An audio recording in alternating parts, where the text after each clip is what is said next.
Being a medium is no fun. This woman hired me to find who killed her parents. Lana Dawson welcomed me with a tired smile. She was desperate, like everyone who hires a medium.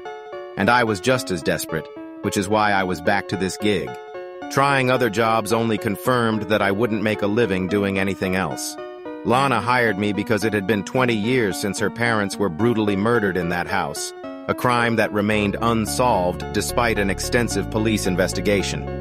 She was 15 at the time, and luckily at her grandma's. She tried private detectives before, and they found nothing. In the end, I imagine reluctantly, she found me through a friend of a friend. Good thing for her, I needed the money and booked my flight right away. It was a typical home in a quiet Florida suburb, surrounded by mostly vacant houses. Lana decided to never sell it, keeping it frozen in time, perhaps hoping someday it would help her find the truth.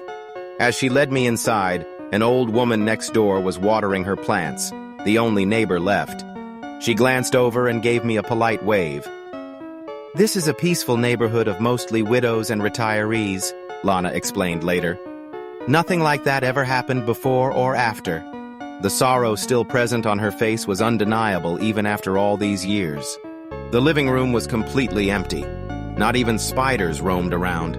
There was just dust and a single light bulb no one had ever bothered to take down. Lana pulled back the curtain, flooding the space with sunlight probably for the first time in ages. She gave me a quick tour through the kitchen and bedrooms. I could tell she wasn't very hopeful that I'd find anything, and I couldn't blame her. Never promise a client results. That's a rule I learned early on. Most of the haunted houses I visit have nothing to see. Either the dead moved on, or they simply don't want to be disturbed. Not the kind of pitch that brings in clients. View part 2 on my page. Agreed he doesn't deserve peace. I loved this.